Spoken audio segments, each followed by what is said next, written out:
Well, let's go ahead and call the meeting to order. Good afternoon, everyone. This is President Rich Atwater. Welcome to our teleconference central meeting, and thanks for joining us. Before we begin, I wanted to provide a quick overview of the public comment process before we get started. If you wish to provide live public comments, please submit your request through the link to the online request form noted on our agenda on the webpage. Please make sure you submit the form by 2:15 p.m. We are also accepting written comments, and all written comments should be emailed to Ms. Claudia Rodriguez before the conclusion of the meeting. They will be included in the record of our meeting. With that, I'll ask agenda item 2 roll call. Ask if Ms. Claudia Rodriguez would call the roll. Sure thing. Good afternoon, everybody. Director Atwater.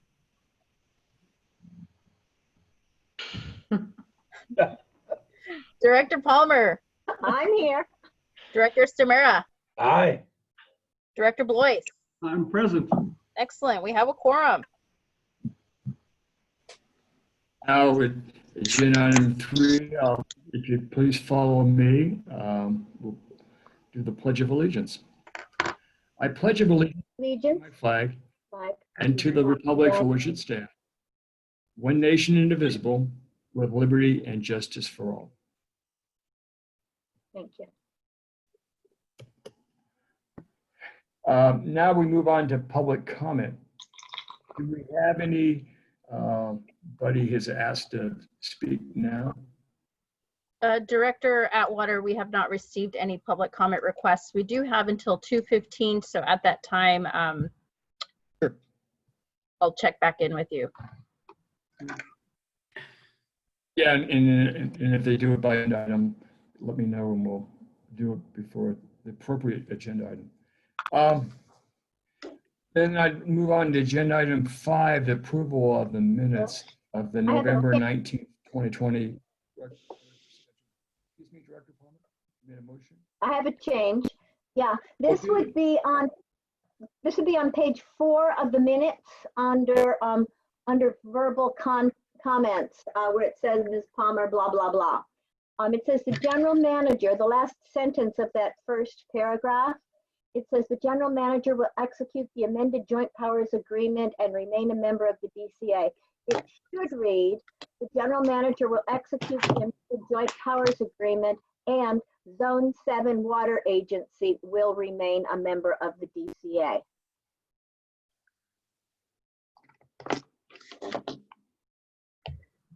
Josh, I just want to get your legal review. That seems like an accurate reflection of the minutes.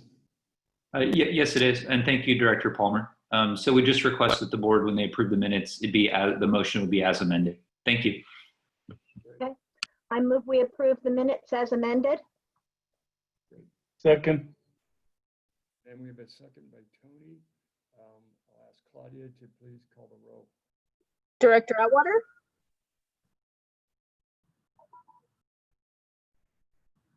Director Palmer. Yes. Director Stamera. Aye. Director Blois. Aye.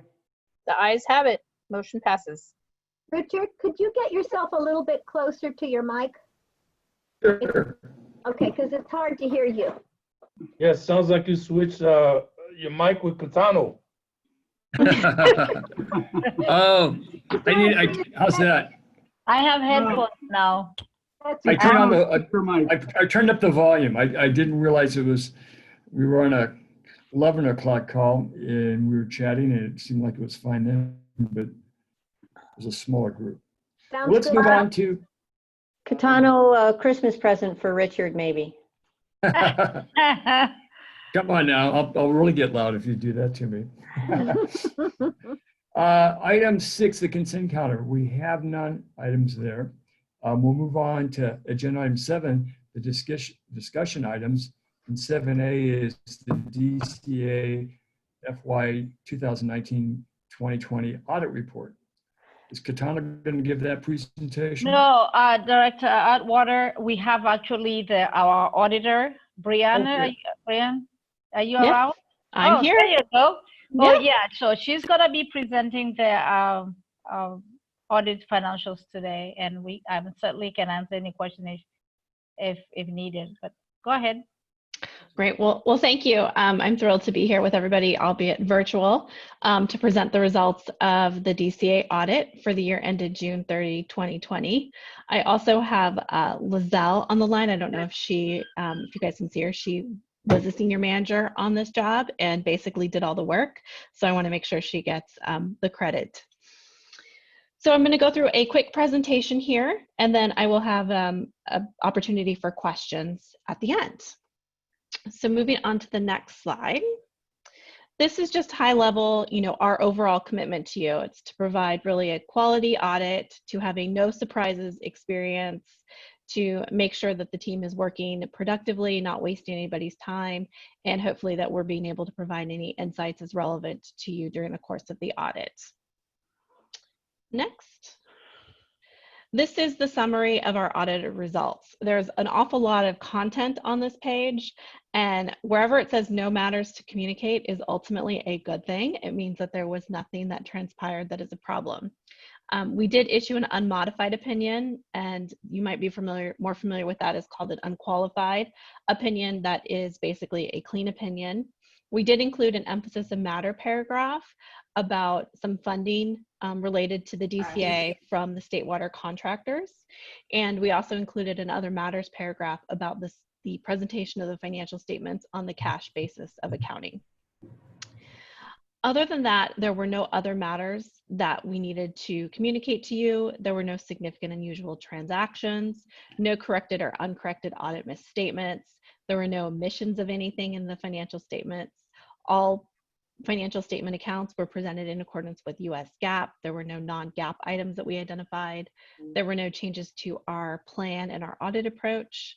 The significant accounting policies of the DCA are disclosed in footnote 1 to the report. We review those both to make sure that they're appropriate for you and that there's nothing unusual with kind of industry-wide. So we didn't identify anything there. If we did, we would have to notify you of that. Generally, the financial statements include accounting estimates. Your statements do not include accounting estimates because they are on the cash basis of accounting. The significant financial statement disclosures, it's primarily, like I said, the significant accounting policies, the background of the DCA, and the project as a whole. There are no matters to report related to related parties, which of course there are many with the project. I mentioned the funding requirements of the state water contractors, and that was our emphasis of matter paragraph in our opinion. And there's no other information in the report that we would need to disclose to you as problematic. Moving on, lots of no matters to report. There are no subsequent events that we needed to report. There are no illegal acts or fraud that we were required to report, no non-compliance with laws and regulations, no significant difficulties encountered during the audit or findings discussed with management prior to being appointed as your auditors. We're not aware of management's consultation with any other auditors. And there were no difficulties, again, as noted, or disagreements with management. We did have a handful of written communications, which were primarily our engagement letter and our management representation letter, both of which I think went to you. If not, they can certainly be provided. Last and perhaps most importantly, we are of course independent of the DCA. That's again, of course, the importance of having an independent auditor. So this slide is just to affirm that we are independent of the DCA.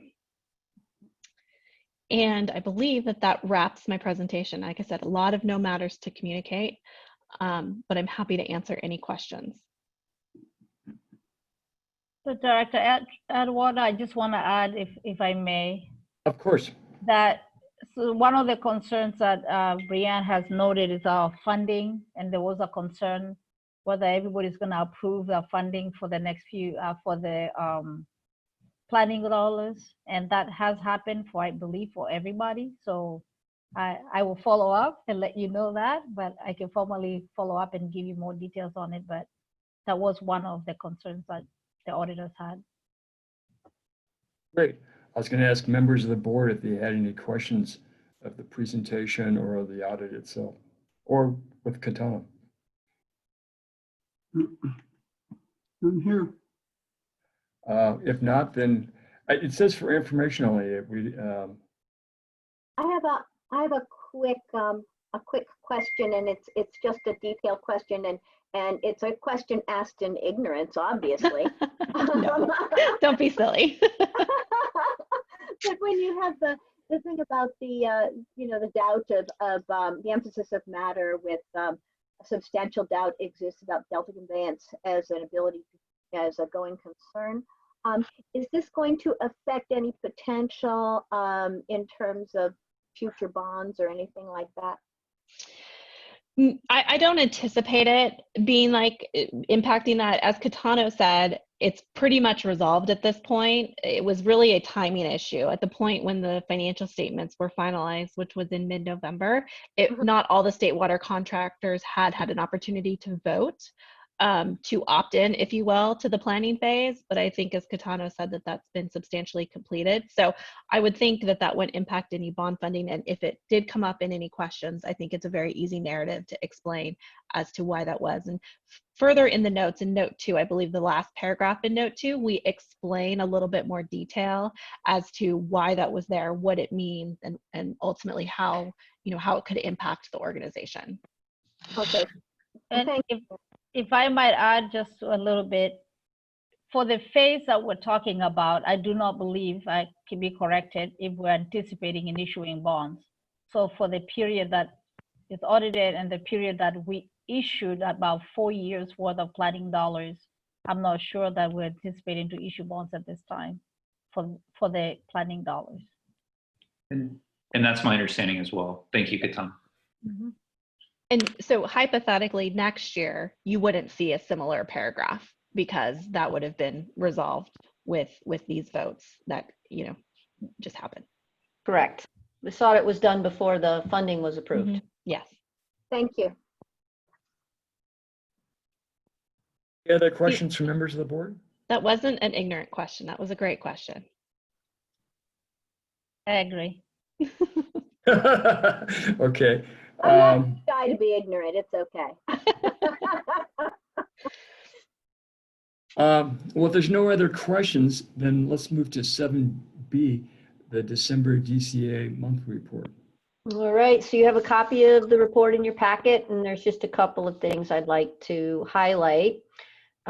We completed our engineering project report for the East and Central alignments, the draft of that back in October, and we received comments from DWR a few weeks ago, and we're working collaboratively with them to address the issues.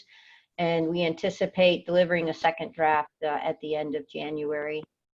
We've also completed data tables and templates and some drawings for the Bethany alternative that we've submitted to DWR in November. And similarly, the team is working our way through the comments with DWR to resolve those. And we hope to have a second draft of those data tables and template documents in mid-January of next year. So getting close to wrapping up a lot of the engineering work. We also launched our field exploration program last month, and Andrew Finney, who is our spotlight guest in today's meeting, will take a little bit of time to talk about that in the upcoming agenda item. And then just one last note is that the project controls team, working with the contract managers, completed processing nearly all of the budget and commitment changes to reflect the newly approved fiscal year budget of $27 million. So we've now committed around $26 million, are forecasting an estimate at completion for the year at around $27 million, which is aligned with our current budget. I'm glad to answer any questions you may have on the report. Thank you, Catherine. Just given the monthly report, do we have any public comments regarding that? Director Atwater, we have not received any public comment requests. And any questions from the board about the monthly report? Hearing none, why don't we move on to 7C and DCA Leadership Spotlight, Andrew Finney, the Geotech lead. Let me introduce Andrew. He's our lead for all of the field operations, most predominantly the geotechnical program. And one of the things I most appreciate about Andrew, and that list is very long, is his creativity in helping the team find ways to reduce the construction effects of this project on the local communities. And he's going to discuss a couple of those efforts that he's worked on in the past year in this presentation today. So with that, I pass it on to Andrew. All right, thank you. Next slide, please, Claudia. Just a little background on my in my experience here. Have a master's in geotechnical engineering from the University of Washington and professional registration in both a number of the U.S. states and Canadian provinces. Also a registered geotechnical engineer here in California. My home employer, if you will, is Jacobs, and I have been global technology lead for the trenchless design work for first C.H. Jones Hill and Jacobs for many years now. 26 years of experience. I started my my experience in Colorado, moved back to New York. I know Catherine has a soft spot for that. Worked on a number of projects in New York City, traveled the globe working in Africa on hydroelectric projects. I've got quite a bit of experience, as I said, both internationally and nationally in geotechnical and tunnel design. And I focused most of my career, I do have a few outlier projects, but most of my career has been focused on the water market and with regard to intakes, moving water, delivering water, raw water and treated water, and also wastewater and storage of that. I started very early on working in 2010 on Delta Conveyance, although that's just a drop in the bucket when it comes to how long this project has been around in some various form. Originally, my role was assisting DWR and working with their geotechnical group on alternatives for sequencing of the intake construction on the Sacramento River. And also worked, I think last month you had a highlight with Phil Ryan.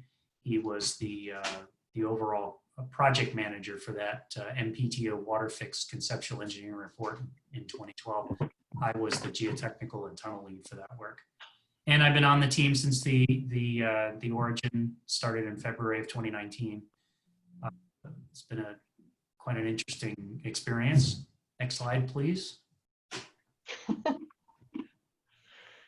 Well, so I was asked to pick a few. I guess the slide came with 6 pre-filled in, well, not pre-filled in, but 6 spots. So I picked 6 projects that kind of represented a range of experience that sort of relates to Delta Conveyance as a whole. I was the geotechnical engineer of record for the Free Water project, and I believe Phil explained that project to you, just up the river. It's about 1/10 the size, but very similar to the proposed intakes on the Sacramento River as part of Delta Conveyance. It was awarded, Phil doesn't like, he probably didn't even admit this, but it was actually the ASCE Geotechnical Project of the Year. He was hoping it would win Water Project of the Year, but too bad, Phil. I've had experience, so a number of intake projects here. On the lower left, you see the Eastern New Mexico Water Utility Authority. And that's another water intake with a tunneled inlet to it, and you can see a photo there. What you can't see is there's a number of houses just off the edge of that image there, and they're quite nice summer homes for some folks from the Albuquerque and Texas area. And so there was a lot of drilling and blasting and protecting those structures and working with the community. A lot of work was put into blending this back into sort of the red rock of the natural hill there, so that it's almost invisible now. You can't really tell unless you're looking at it from an air photo what's there. But that's going to serve a very large portion of New Mexico to help reduce the overdraft of the Ogallala Aquifer that goes on sort of in the central eastern part of New Mexico. So. Very interesting deep shaft project there. Center one there is West Side Subway. It's quite a controversial project, certainly to the people of Beverly Hills, but it runs down Wilshire I was the settlement assessment lead for 4 miles of twin subway tunnel. And as part of that work, we estimated settlements resulting from structures such as the image you see here. This is looking below Wilshire Boulevard at an underground station in the middle of construction. For both these stations and the tunnels, we estimated the potential for settlement and analyzed the effects on thousands of utilities and structures, all kinds of different structures from small houses to skyscrapers, and developed instrumentation recommendations and requirements to make sure that we protected those structures in place. Another intake is in the center there, Tarrant Regional Water District. Phil might have mentioned that to you also last month. That's an interesting project there. That's actually that's a temporary cofferdam sticking out into a lake there, a couple hundred miles east of Dallas. And the interesting thing there was it really required the use of a cutoff wall, which we're anticipating a number of our structures will require to both A, facilitate the construction, and then B, mitigate the impacts to any adjacent landowners. And so the structure there was no way that was going to be built in the pile of sand that it was built in without some sort of groundwater cutoff, and actually cut off from the lake itself. Very successful project. Client very happy with that. Involves tunnels, cutoff walls, and as it says there, deep foundations. Just try and wrap this up. City of Winnipeg, that's an interesting project where I guess Catherine probably knows quite a bit about this as well, but flooding problems on the Red River, which comes into the Dakotas here in the US, really affects Winnipeg, the city of Winnipeg as well. And so they have a lot of problem with flooded basements and flooding in general. And so they're undertaking a massive program to separate their stormwater from their wastewater. And I've been involved in a number of projects there that involved outfalls, pump stations, and deep tunnels. And the last one here was a very ambitious program here, the Colorado Springs Utility Southern Delivery System there. And it's involved 62 miles of pipeline and also preliminary design of a large earthen embankment reservoir and dam. It says they're 830 foot high, 8,000 foot long earthen dam, number of deep tunnel shafts. The interesting thing, I wrote a paper about that project, and the tunneling on that project actually went through what's called the KT boundary. So for those of you who are geologists, you might realize that that's the layer of ash that is believed to have been deposited by the Chicxulub meteorite off the coast of Mexico, and marks the end of, well, quite essentially the extinction of the dinosaurs. And so it's one of the, it's very interesting. You see a lot of fossils below that layer and very few fossils, just really mollusks above that zone. And so interesting watching the rock come out of that tunnel and how laden with fossils it was. Next slide, please. So my role with the DCA is I have two hats that I wear. They're kind of intertwined. One is the geotechnical lead, and that's really working with the engineering design team. And Phil is the lead of that group, providing guidance on all things geotechnical, such as ground improvement, settlement mitigation, groundwater cutoff, abrasion of soil on tunnel boring machines, and such topics as that. Consult on other issues that are very important to the public, like the beneficial reuse of the reusable tunnel material.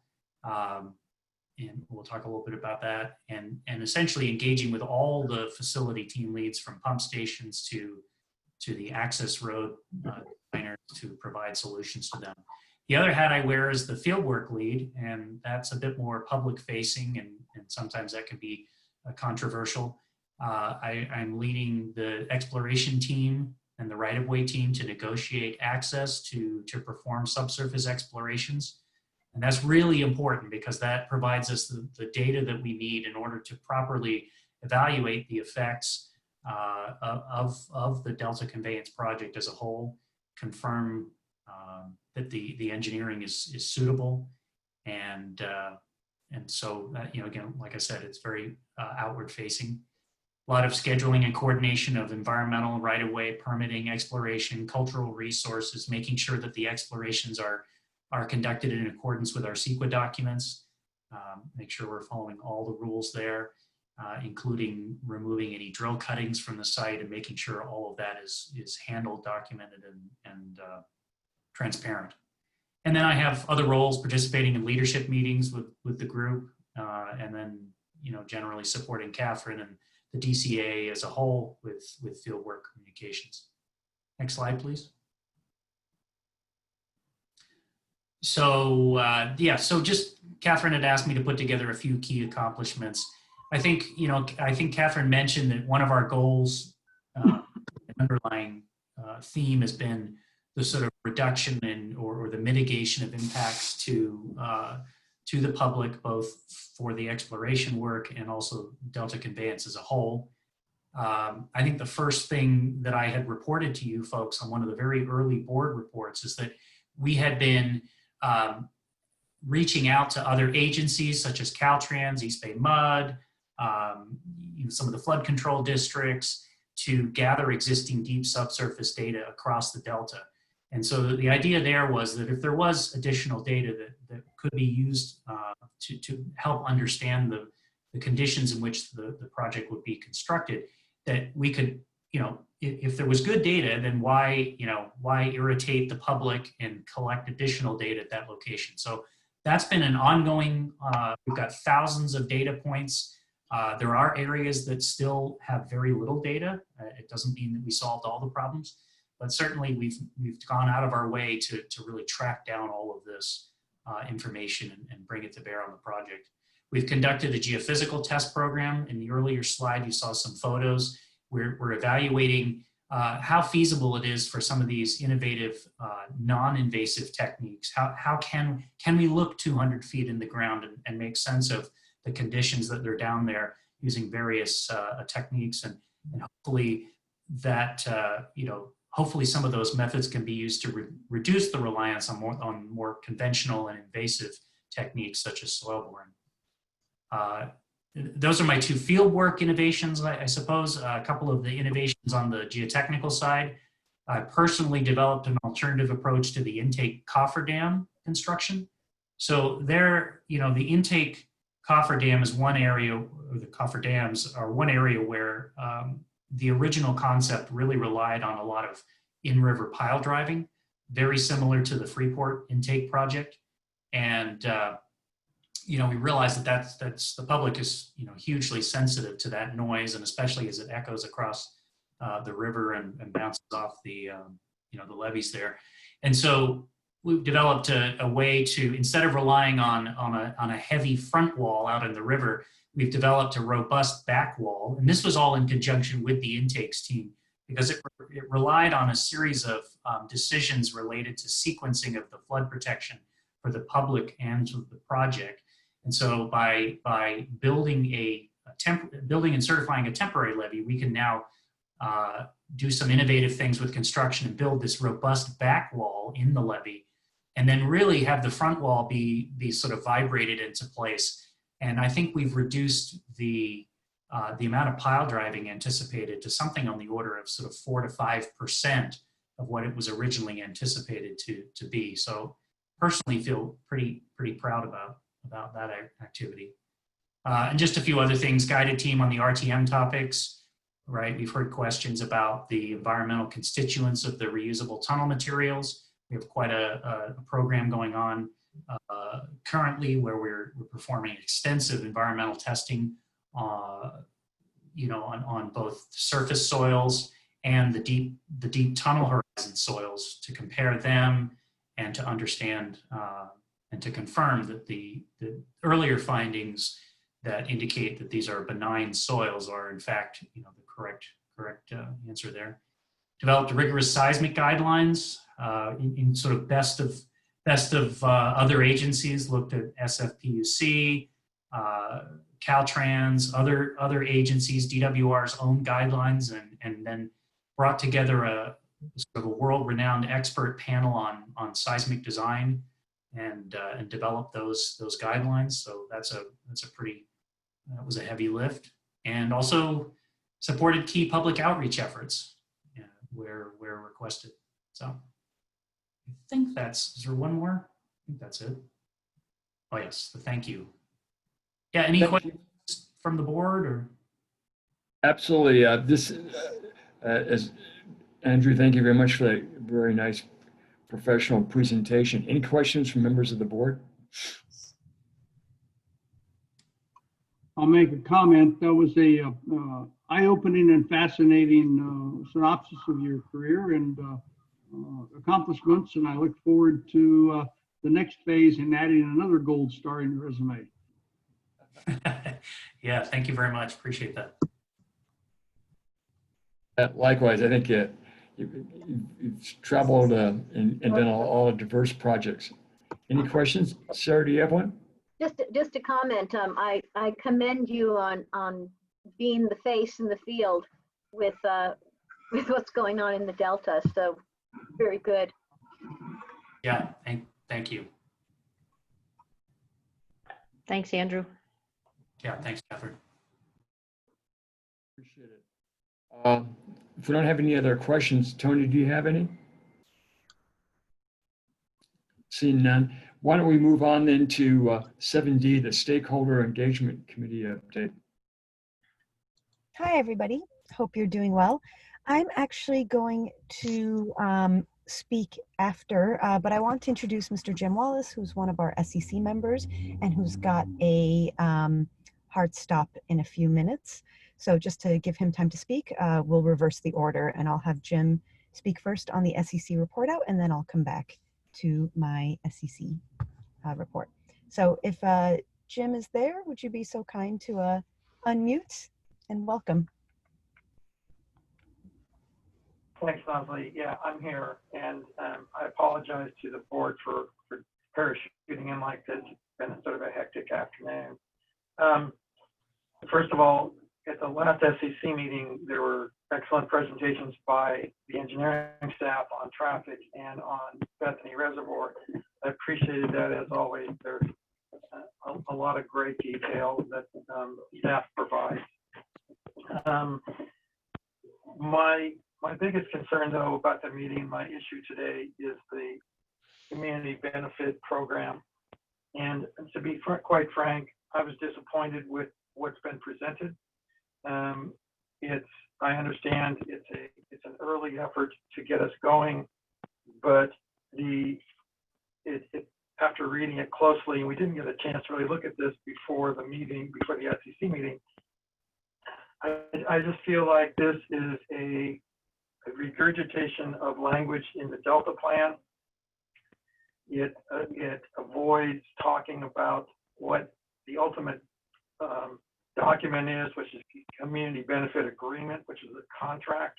I would much rather have seen this presentation include some sort of education on what community benefit agreements are, how they're formed, what's the responsibility of each side.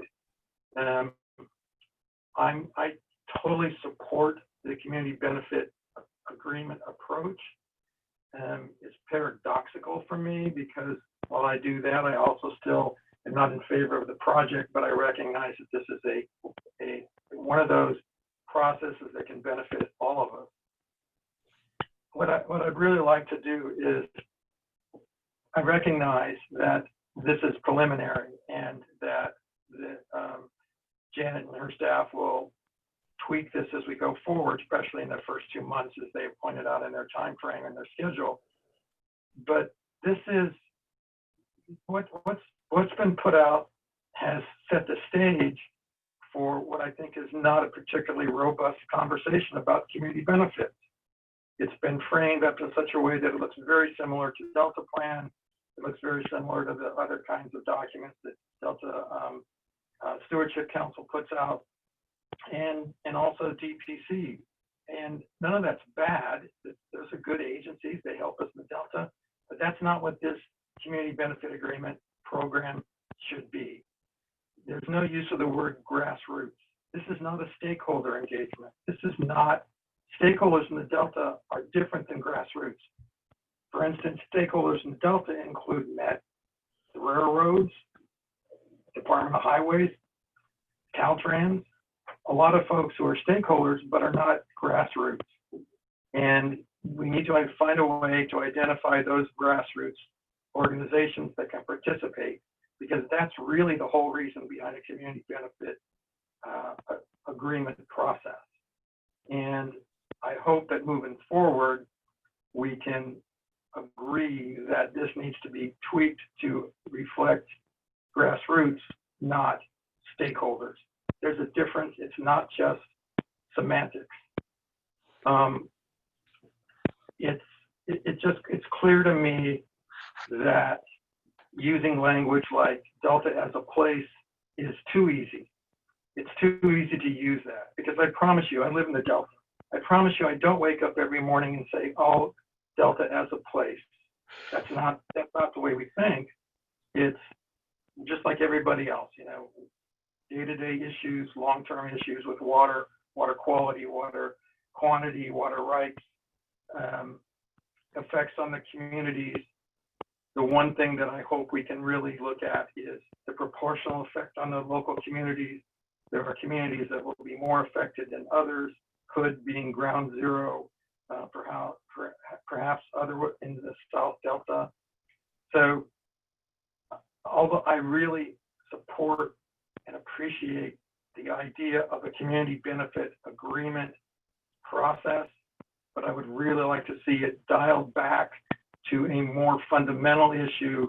We don't really need project implementation commitments right now, or Delta as a place fund. That's premature. So that's my take on this. But I appreciate the fact that it's brought to the SEC. The SEC could be the nucleus for a very good process, and I hope moving forward we can kind of change this to be more grassroots focused and really do what community benefit agreements are intended to do.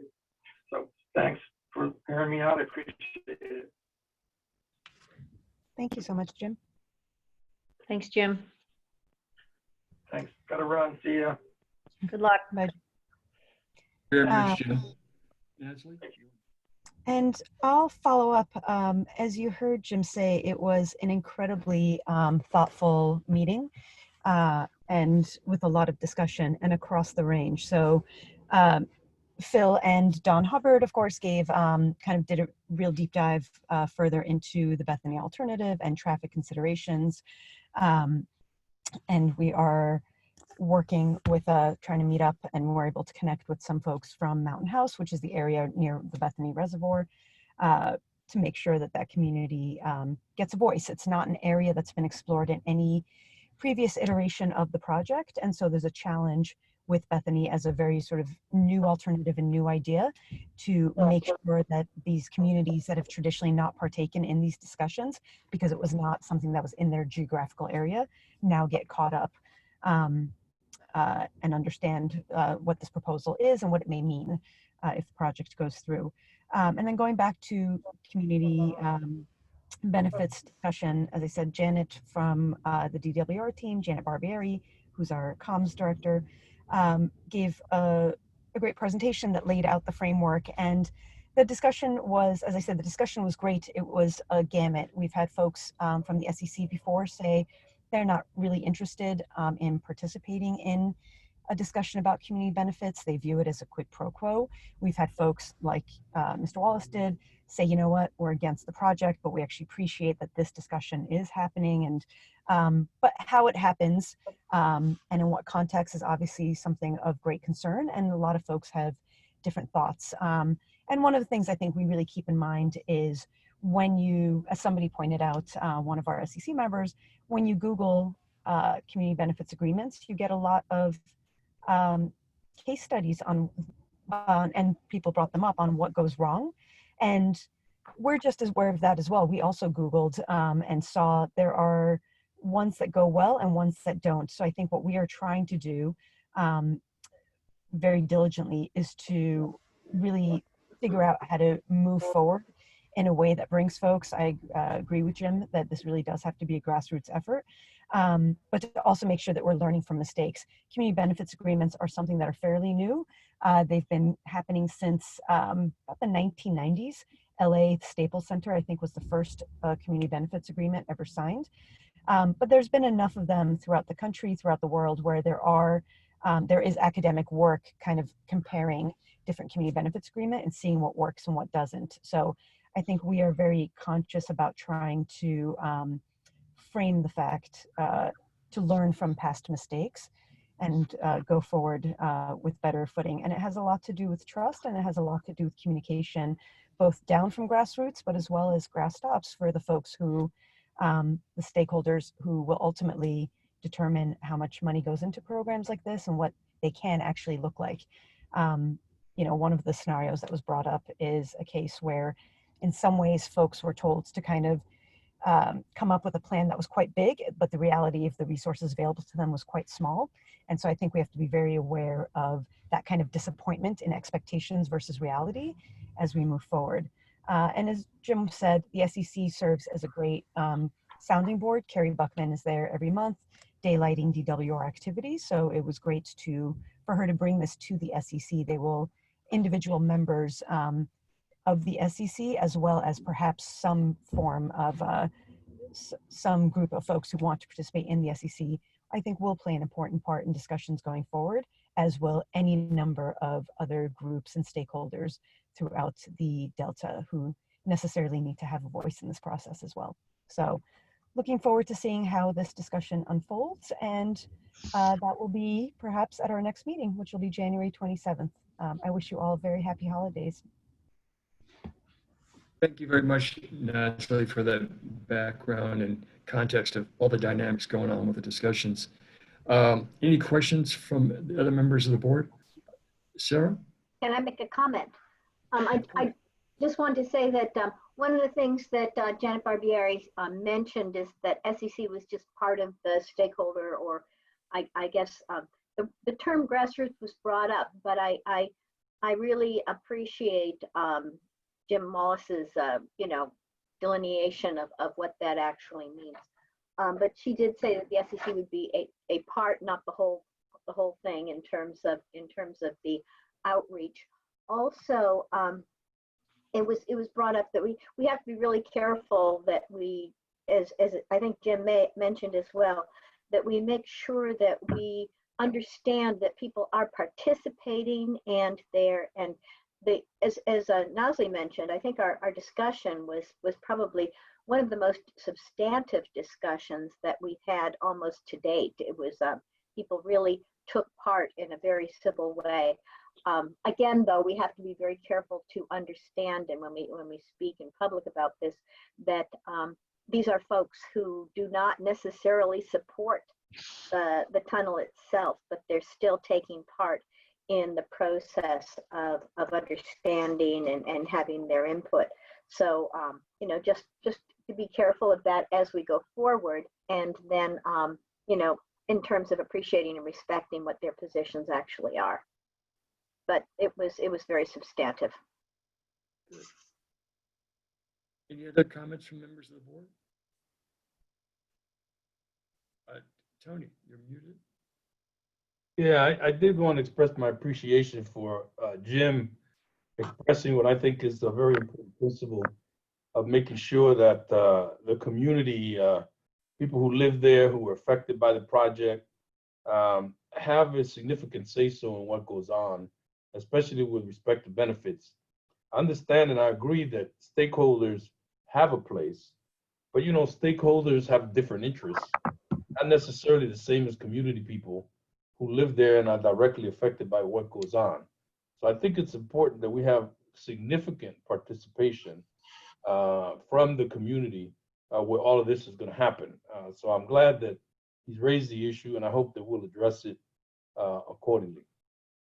Tony, I think that's a great point, and it brings up the other things within the community as well. They oftentimes unite and are outspoken about what their thoughts on the project are.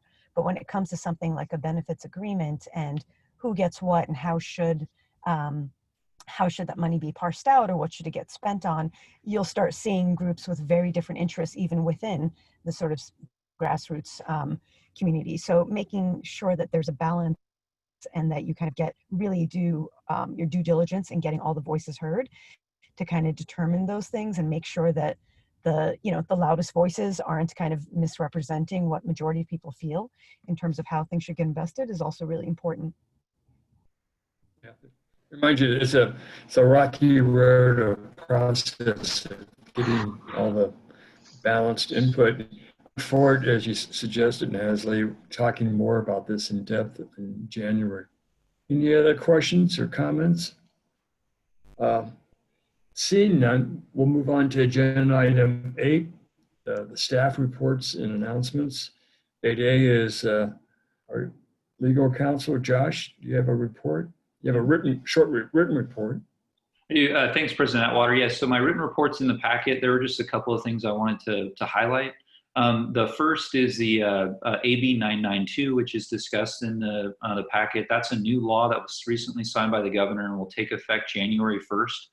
And it does two important things.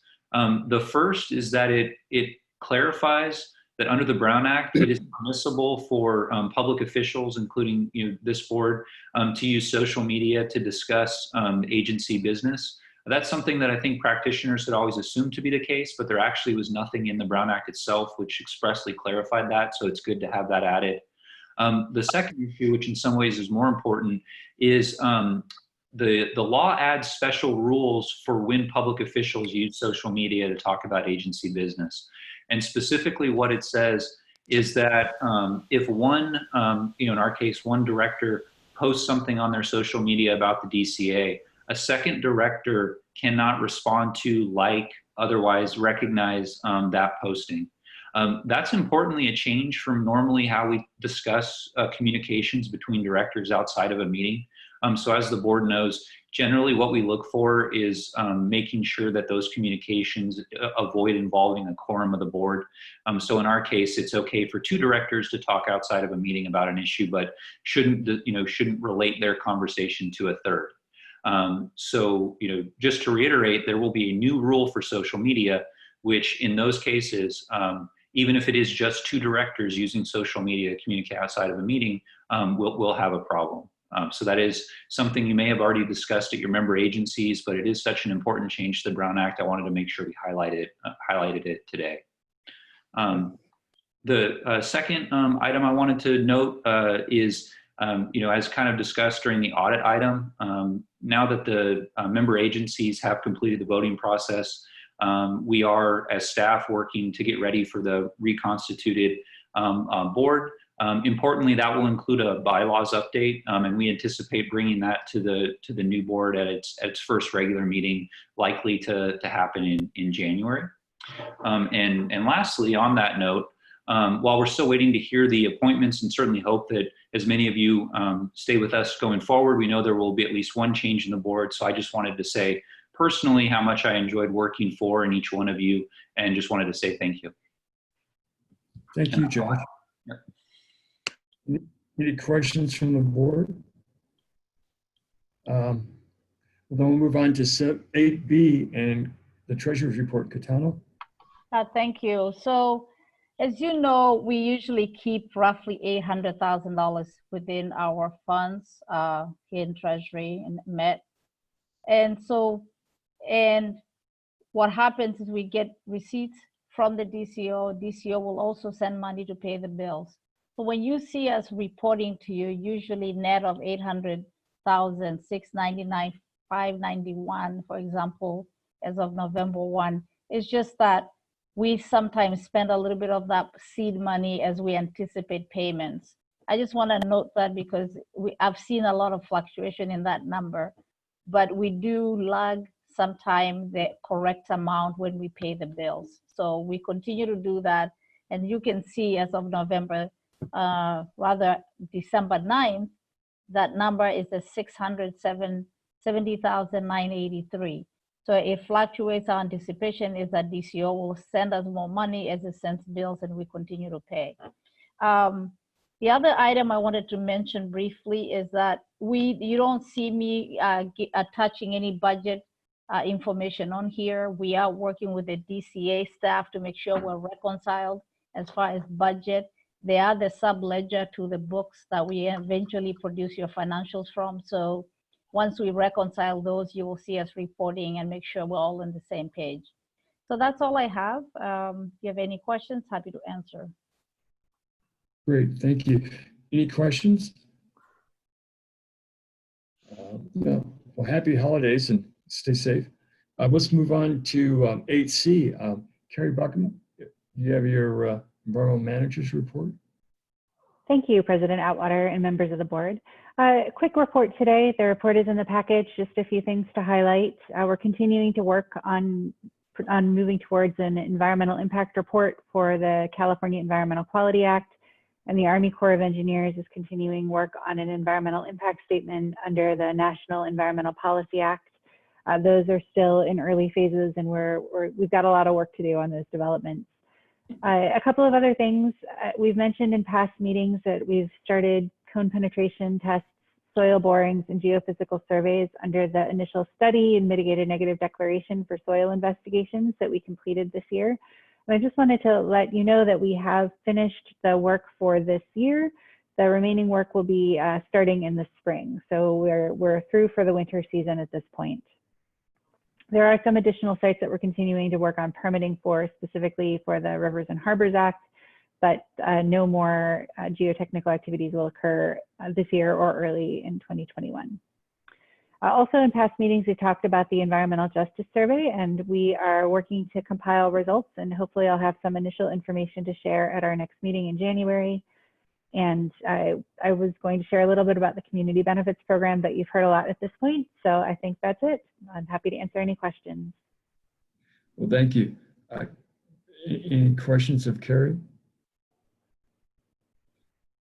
All right, well, thank you. And again, stay safe and happy holidays, and we'll look forward to your presentation in January. Thanks, you too. You're welcome.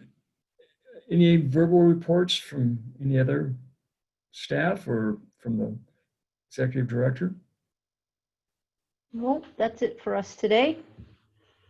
And agenda item 9, does anybody, we've talked about the agenda for January, but are there any other items anybody would like to see on the agenda in January 2021? Can't think of anything right now. Okay. Maybe a little note about how our future is developing with readjustments and that type of a thing would be kind of nice to go over. Okay. I'll defer to the executive director, the timing, and we can put that discussion together, but good suggestion.